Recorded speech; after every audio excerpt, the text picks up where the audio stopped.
May bago na naman sila. Oo, si Sara Duterte mukhang gigil na gigil, 'di ba? Kahapon sabi ni Sara Duterte tigilan na raw ang pamumulitika. Oh, in short, tama ng impeachment.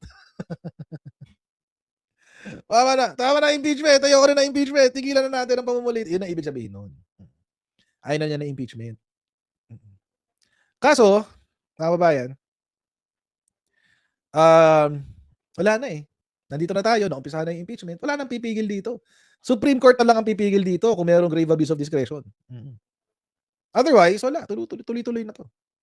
No joke. No joke. At hinamon ng Malacanang si Sara Duterte. Oo. Hinamon siya.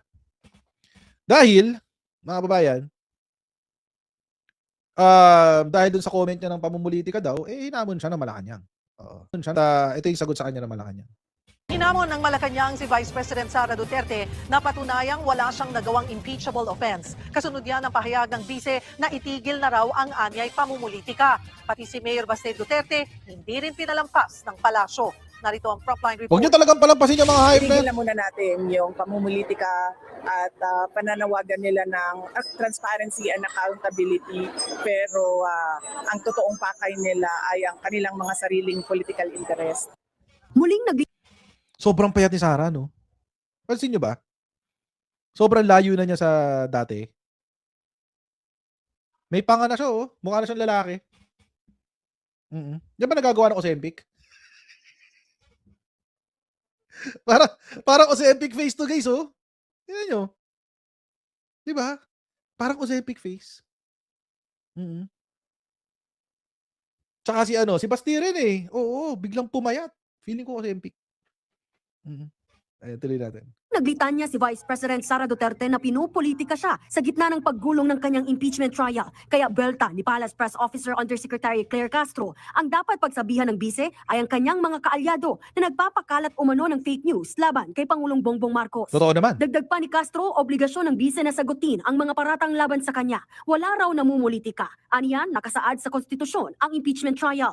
Kung mapatutunayan daw ni VP Sara na wala siyang impeachable offense, wala raw makapipigil sa kanyang tumakbo at mangarap na maging Pangulo sa susunod na eleksyon. Ito nga ang problema kay Sara eh. Ito ang problema kay Sara. Wala siyang sinasagot. Hindi siya sumasagot sa mga issues. Hindi siya sumasagot sa mga allegations. Ang lagi niyang palusot, walang jurisdiction sa akin yan. Wala kapangyarihan sa akin ng impeachment kasi hodang may violation of due process, kasi hodang may violation of whatever, tatakbo sa Supreme Court, kasi hodang hindi valid yung nangyari sa Senado, napalit liderato ng Senado, etc. Napakaraming sinasabi. Di ba? So paano niya maipagtatanggol ang isang bagay na hindi naman niya sinasagot? So yun na nga. Paano sasagot? Paano niya ma-absuelto ang kanyang sarili hindi isang beses hindi siya sumagot. Tapos ngayon, pumapalpak pa yung mga abogado niya.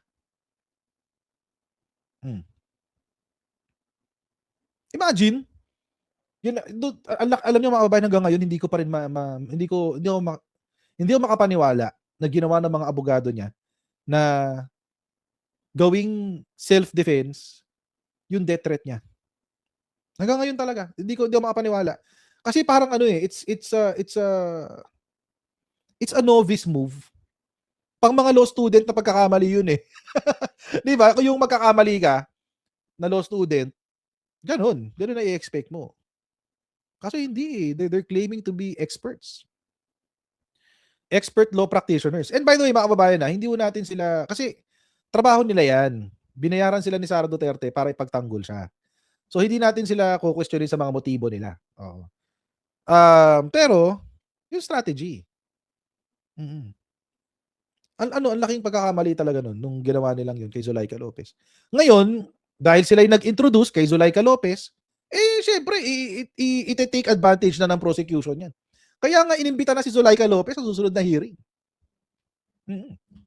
Kaya siya inimbita na. Kasi binring up nila eh. Sila yung nagpasok kay Zuleika Lopez. Wala namang nagtatanong tungkol kay Zuleika Lopez, tapos biglang pinasok naman ng depensa. Diba?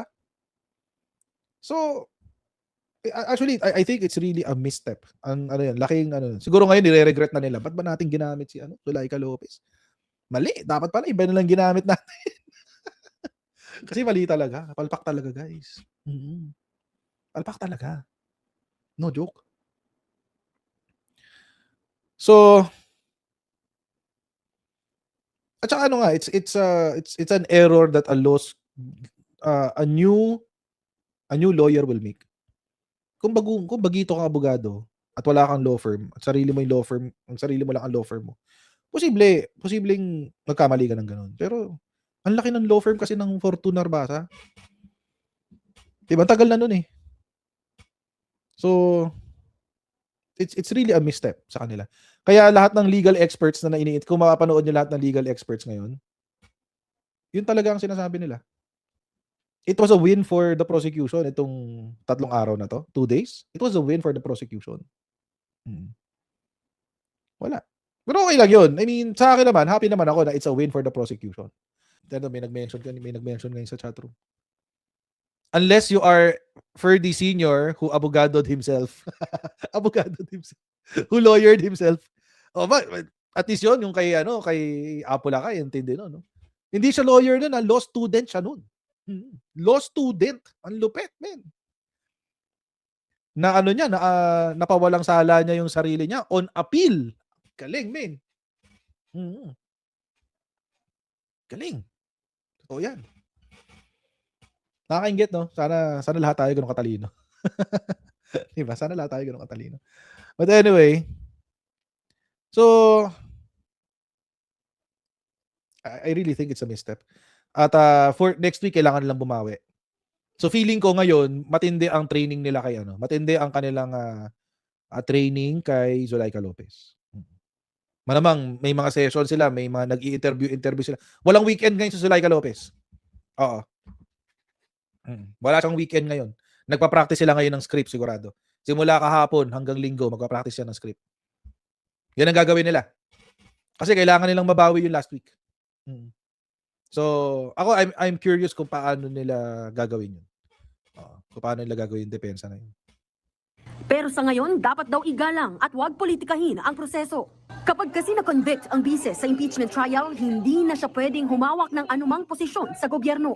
Hindi rin pinalampas ng palasyo ang pahayag si ng Baste, kapatid ng sobrang bise na si payat. Davao City Mayor Baste Duterte na pinaparusahan ng di sumunod sa administrasyong Marcos.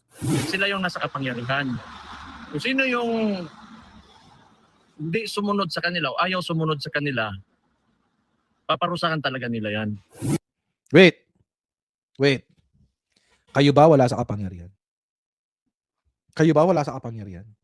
Is it exclusive to Malacanang? Naalala ko nung si Sara Duterte nasa kapangyarihan, nanapak siya ng sheriff. Ay, actually, yun din sinabi pala ni Jose Claire. Oo. Naalala ko yun nun.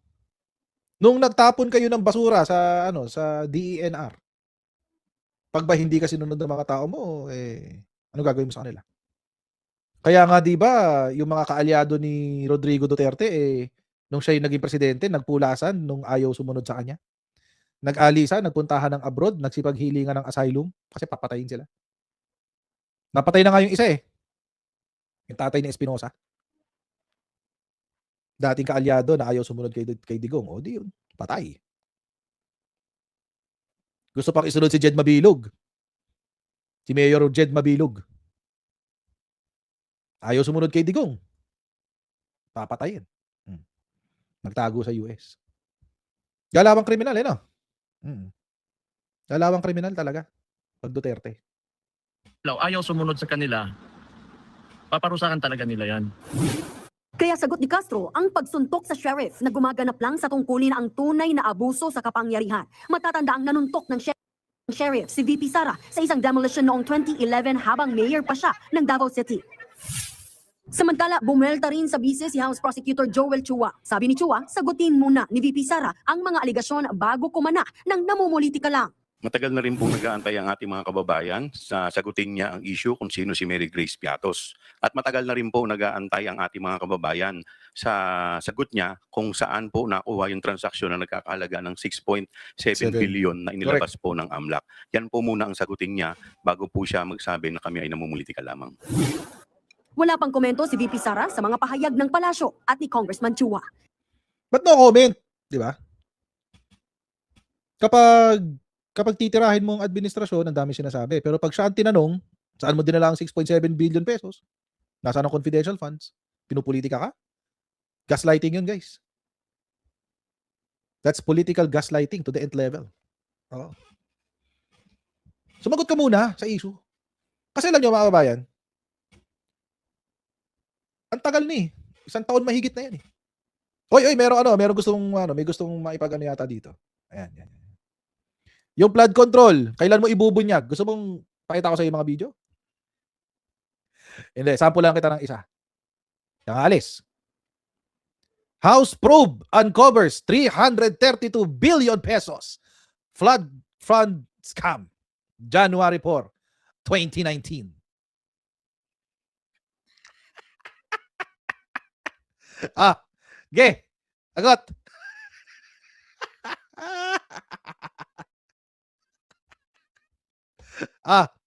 Agot. Isa pa? Isa pa. Dalawain natin. Isa pa. Isa pa. Dalawain natin. Oo. Dalawain natin. Para masaya. Gusto ko pag may DDS dito, gusto ko eh. Totoo lang. Gusto ko talaga pag may DDS dito. Isa pa. Very clear man yun sa video na sinabi mo. Kung kailan kayo kumita ng malaki. Sabi mo, noong nag-DPWH na kami. Ngayon, gusto mong i-attribute yung wealth ninyo going back noon pa sa tatay mo nung nagsimula kayo ganon. Pero very clear, the video won't lie.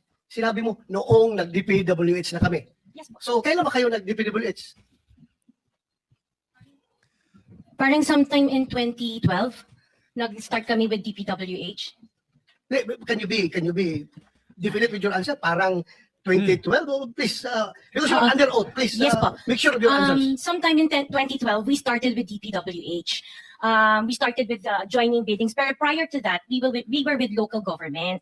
Yung mga flood control projects, kailan kayo nag-engage ng flood control projects sa DPWH? Siguro mga 2016 onwards. Ay! Please Ay! make sure of your answer. Yes po, 2016 onwards po. 2016 onwards. Yes po. Ay! Ito siya ngayon, no? Parang si Bato. Agoy. Andiyan pa ba kayo, mga kaka-DDS natin dyan? Ito yung mukha ng mga DDS ngayon, guys. Ganyan, no? Ayan ang mukha ng mga DDS ngayon dito sa channel ko. Meron pa ba? Asan yung mga DDS? Huwag kayong aalis, ha? Huwag kayong aalis. Truth bombs to, eh. Meron pa ako isa. Oo. Meron pa isa. Saan na ba? Yung kay Babe Singson. Asan na yun? Ito. Ito yung kay Babe Singson. Ayan, ha? Yan. Billiards naman po kasi the original subpoena of the House was intended for 4 firms. Pero si turned out, wala doon yung firms na connected sa billiard. Si turned out it's motion trade. So, Forward natin kay Babe Singson. Mahaba to eh. Let's face Ito it, na pala, the whole, there has been a lot of connivance. Congress, DPWH, even the agencies that were supposed to monitor the fund movements. No? So definitely there was total connivance. And the fact is that congressmen and senators are told by DPWH kung saan distrito sila pwedeng magbaba with SOP. Napakaliwanag nun. There are favorite district offices where they give very high SOPs. No? And maliwanag na yun, no, sa findings ng ICI. So it's a matter of identifying people who were involved in the connivance that really brought this whole government machinery system total breakdown. The process to us, especially coming from DPWH, is already very clear. Without the role of DPWH officials, hindi mangyayari ito. Meron pa yan. Umabot Hintayin nyo na lang. nga eh. lahat, wherever it leads. Because it did not start the last 2 years. It started way back, started in tiny bits in 2018, started Uy! to grow. Uy! They perfected the system. It started Kailan daw nag-umpisa? 2018? Uy, wait! Pasok dito ah! Si Diskaya kailan? 2016? Uy! Pasok din dito ah!